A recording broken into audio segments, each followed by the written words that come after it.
السلام عليكم ورحمة الله. اللهم لا سهل إلا ما جعلته سهلا، وأنت تجعل الحزن إذا شئت سهلا. إن شاء الله دي أول حصة بعد العيد، كل سنة وانتم طيبين، تعود عليكم الأيام بخير. هنكمل حل امتحانات كتاب المعاصر، وصلنا للمحافظة ال11 وهي محافظة دمياط. لو لسه ما اشتركتوش في القناة ما تنسوش تشتركوا في القناة وتعملوا لايك وتفعلوا الجرس عشان يوصل لكم حل الامتحانات اللي جاية بإذن الله. ولو جاهزين يلا نبدأ على بركة الله. السؤال الأول: اختر الإجابة الصحيحة من بين الإجابات المعطاة. واحد: إذا كان ألف وب حدثين من فضاء العينة في تجربة عشوائية، وكان احتمال الألف ب7/10 واحتمال ألف تقاطع ب ب5/10، هو عايز احتمال ألف فرق ب أو ألف ناقص ب. ألف ناقص ب أو ألف فرق ب لقانون هو احتمال الألف ناقص احتمال التقاطع، ألف تقاطع ب. طيب، هو اداني احتمال الألف ب7/10 ناقص احتمال التقاطع اداهولي ب5/10. 7/10 ناقص 5/10 هيديني 2/10، وده هيكون الاختيار د. السؤال الثاني: إذا كان منحنى الدالة التربيعية د يمر بالنقطة 4 و0 0 وسالب 8 وسالب 2 وصفر، فإن مجموعة الحل للمعادلة د س بتساوي صفر في ح. احنا عارفين إن مجموعة حل معادلة من الدرجة الثانية أو معادلة تربيعية هي نقطة تقاطع المنحنى مع محور س، نقطة تقاطع المنحنى مع محور س. والمنحنى لما يتقاطع مع محور س بيكون الصاد بكام؟ بيكون الصاد بصفر.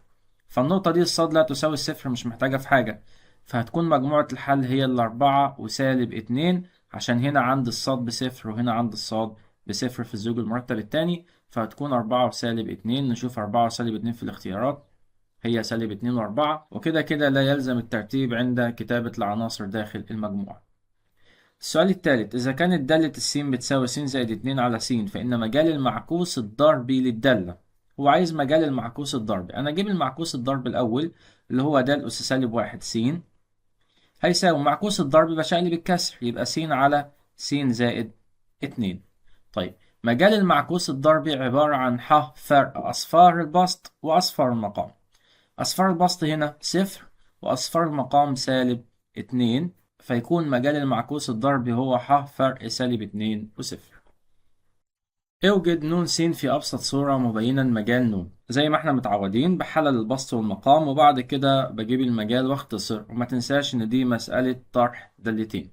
طيب، هنقول ن س هتساوي 2 س، هتنزل زي ما هي، وتحت عندي ممكن اخد السين عامل مشترك في المقام، يبقى ناخد السين بره يتبقى س ناقص 2 ناقص الدالة التانية في البسط س زائد 2، دي أبسط صورة. وفي المقام عندي تحليل فرق بين مربعين، هنحلل السين تربيع تبقى س وس الأربعة 2 و2، واحدة موجب واحدة سالب.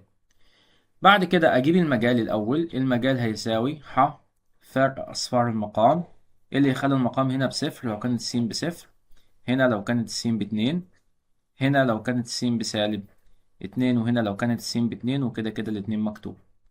بعد كده هختصر، السين هتروح مع السين، وهنا س زائد 2 هتروح مع س زائد 2، وهكتب اللي هيتبقى عندي، يبقى ن س هتساوي الدالة الأولى اتبقى فيها 2، وتحت في المقام س ناقص 2 ناقص الدالة التانية اتبقى في البسط ما اتبقاش حاجة، هنكتب مكانها 1، وفي المقام س ناقص 2. طرح دالتين والمقامات متشابهة، هاخد مقام 1 س ناقص 2 واطرح البسط، يبقى 2 ناقص 1. كل ده هيساوي 2 ناقص 1 1 على س ناقص 2، وهي دي أبسط صورة. نشوف الأسئلة اللي بعد كده. السؤال الثاني: اختر الإجابة الصحيحة من بين الإجابات المعطاة. قيمة س التي تحقق المعادلة س تربيع بيساوي 9، حيث س بتنتمي لط، وط دي مجموعة الأعداد الطبيعية، وإحنا عارفين الأعداد الطبيعية بتبدأ بالصفر وبعد كده الواحد والاتنين إلى ما لا نهاية. يعني الأعداد الطبيعية لا تحتوي على أي عدد سالب، ولا تحتوي على أي عدد كسر أو عدد نسبي أو عدد غير نسبي. العدد اللي في الاختيارات اللي عند المعادلة هيكون التلاتة، الاختيار ب، لأن هنا -3 عدد سالب لا ينتمي للأعداد الطبيعية، وكذلك موجب أو -3 السالب لا ينتمي للأعداد الطبيعية، وجذر 3 هو عدد غير نسبي وليس عدد طبيعي، فيكون الإجابة ب. مجموعة حل المعادلتين س ناقص ص بيساوي صفر وس ص بيساوي 9. دي معادلة من الدرجة الأولى ودي معادلة من الدرجة التانية، فاحنا هنحلهم مع بعض بالتعويض. ثبت الس وضع الصاد بعكس الإشارة، يبقى س هتساوي ص. بعد كده هعوض في المعادلة التانية. تعالى نكتبها تحتين. هشيل الس واكتب مكانها ص، يبقى ص في ص بص تربيع، ص تربيع بتساوي 9. يبقى الصاد هتساوي، جيب الجذر التربيع للطرفين، هتطلع موجب أو سالب 3. الصاد موجب أو سالب 3، وكذلك السين هتطلع موجب أو سالب 3 عشان السين بتساوي صاد، فيكون مجموعة الحل هي سالب 3 وسالب 3 و3 و3. المسألة التالتة، مجموعة أصفار الدالة د حيث د س بتساوي سالب 3 س. أصفار الدالة باخد الدالة أساويها بالصفر وأجيب قيم س. طيب هناخد الدالة يبقى سالب 3 س أساويها بالصفر، هقسم على سالب 3 في الطرفين، ومنها السين هتساوي صفر على أي حاجة بصفر، يبقى أصفار الدالة هو الصفر، الاختيار ألف. اوجد ن س في أبسط صورة مبينا مجال ن.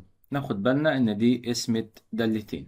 طيب هنقول ن س هتساوي، البسط عندي هاخد السين عامل مشترك، هيتبقى س زائد 2، وفي المقام تحليل فرق بين مكعبين، قوس صغير وقوس كبير. الجذر تكعيب لسينوس 3 بسين، واخد نفس الإشارة. الجذر تكعيب ل27 3. قوس الكبير هجيبه من هنا، ربع الحد الأول س تربيع، غير الإشارة، اضرب الحد الأول في التاني 3 س، ربع الحد الأخير هيطلع 9. بعد كده هقول في، هغير الاسم لضرب واشقلب الكسر. طيب المقام عندي هكتبه في البسط بس ينزل زي ما هو عشان لا يقبل التحليل، يبقى س تربيع زائد 3 س زائد 9.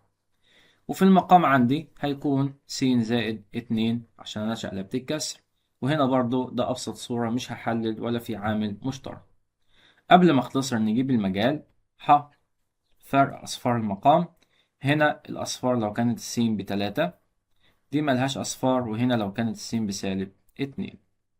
بعد كده نختصر، يبقى ن س هتساوي س زائد 2 هتروح مع س زائد 2 عشان دي عملية ضرب عادي، ممكن اختصر من الكسر الأول للكسر التاني، والمقدار اللي في البسطة هيروح مع المقدار اللي في المقام، هيتبقى عندي في المسألة في البسطة عندي س، وفي المقام س ناقص 3، وهي دي أبسط صورة. وصلنا للسؤال الثالث، اختر الإجابة الصحيحة من بين الإجابات المعطاة. 1. إذا كان الجذر التربيعي 64 زائد 36 بيساوي 8 زائد س، فإن س بتساوي كام؟ طيب عملية حسابية تحت الجذر التربيعي لازم أجيب قيمة العملية الحسابية الأول أو الناتج. 64 زائد 36 ده هيديني 100، والجذر التربيعي لل100 بيساوي 10. طيب العشرة 8 زائد كام؟ هتبقى 8 زائد 2. السؤال الثاني، المستقيمان 2 س زائد ص بيساوي 1 و4 س زائد 2 ص بيساوي 7 يكونان. طيب احنا عارفين ان المستقيمان لا اما يكونوا مستقيمان متقاطعان، لا اما مستقيمان متوازيان، لا اما مستقيمان منطبقان. طيب انا بحدد على هني اساس من الطريقه اللي احنا اتفقنا عليها، انا بقسم معامل السين على معامل السين، ومعامل الصاد على معامل الصاد، والحد المطلق على الحد المطلق، واقارن بينهم واشوف النسب دي بتساوي بعض ولا لا. معامل السين على معامل السين يعني 2 على 4، ومعامل الصاد على معامل الصاد يعني 1 على 2، والحد المطلق على الحد المطلق يعني 1 على 7. هلاقي 2 على 4 بتساوي 1 على 2، دي بتساوي نص ودي كمان نص، ولكن لا تساوي الحد المطلق على الحد المطلق. طيب إذا كان معامل السين على معامل السين بيساوي معامل الصاد على معامل الصاد، ولكن لا يساوي الحد المطلق على الحد المطلق، فيكون المستقيمين متوازيين. لكن لو كان التلاتة بيساوي بعض فيكون المستقيمان منطبقين، ولو كان معامل السين على معامل السين لا يساوي معامل الصاد على معامل الصاد فيكون المستقيمان متقاطعان. في الحالة دي هيكون الاختيار ألف. المجال المشترك للدالتين ن واحد ونون اتنين، احنا عارفين المجال المشترك هو ح فرق أصفار المقام بتاع الدالة الأولى وأصفار مقام الدالة التانية. طيب هيكون ح فرق اللي يخلي المقام في الدالة الأولى بصفر لو كانت السين ب5، واللي يخلي المقام في الدالة التانية بصفر لو كانت السين ب3، فيكون المجال المشترك هو ح فرق 5 و3، وهو الاختيار ب. إذا كان ن واحد س بيساوي س زائد 5 على س تربيع ناقص 25، ونون 2 بتساوي 3 على 3 س ناقص 15، بين ما إذا كانت نون واحد بتساوي نون اتنين أم لا مع ذكر السبب. الخطوات اللي احنا عارفينها مسائل سهلة وبسيطة، إن أنا بحل كل دالة لوحدها، أجيب الاختصار والاختصار وأجيب المجال والمجال وأشوفهم بيساوي بعض ولا لأ. هنقول نون واحد س هيساوي، نشتغل على الدالة الأولى، س زائد خمسة تنزل زي ما هي، والمقام عندي فرق بين مربعين. هنحلل س تربيع س وس، والخمسة وعشرين خمسة وخمسة، واحدة موجب واحدة سالب، يبقى س زائد خمسة وس ناقص خمسة. نجيب م واحد للدالة الأولى، هيكون فرق أصفار المقام سالب خمسة وخمسة، ونختصر يبقى نون واحد س هتساوي س زائد خمسة تروح مع س زائد خمسة، هيتبقى عندي في البسط واحد على س ناقص خمسة. طيب كده الدالة الأولى، نشوف الدالة التانية. نون اتنين س هتساوي، في البسط عندي تلاتة تنزل زي ما هي، وفي المقام عندي تلاتة ناخدها عامل مشترك، هيتبقى عندي س ناقص وخمستاشر على التلاتة فيها الخمسة. نجيب المجال، فرق أصفار المقام لو كانت السين هنا بخمسة، والاختصار يبقى نون اتنين س، أبسط صورة بقى، التلاتة تروح مع التلاتة، هيتبقى عندي واحد على س ناقص خمسة. طيب أنا ملاحظ إن ميم واحد لا تساوي ميم اتنين، فهقول له نون واحد لا تساوي نون اتنين، قال لي مع ذكر السبب، لأن ميم واحد لا تساوي ميم اتنين. يبقى كده الدالة الأولى لا تساوي الدالة التانية، لأن المجال لا يساوي المجال.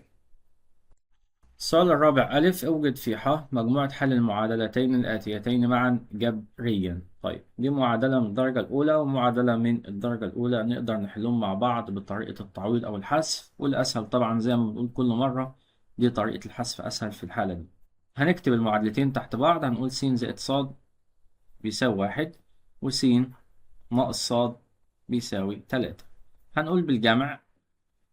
طيب لما أجمع الصاد هتروح مع الصاد، س زائد س باتنين س، وواحد زائد تلاتة يديني أربعة، نقسم على الاتنين في الطرفين، ومنها السين هتساوي أربعة على الاتنين فيها الاتنين.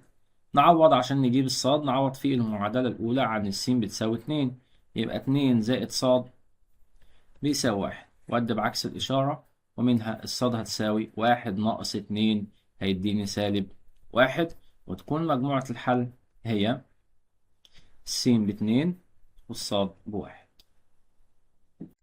إذا كان ألف وب حدثين متنافيين، ودي كلمة مهمة، متنافيين يعني مفيش تقاطع، من فضاء عينة لتجربة عشوائية ما، وكان احتمال الألف بواحد على التلاتة، واحتمال ألف اتحاد ب سبعة على الاتناشر، اوجد احتمال الب. أنا عندي احتمال ألف اتحاد ب ده أصلا بيساوي، لو كان هما حدثان متنافيين فده كان بيساوي احتمال الألف زائد احتمال الب.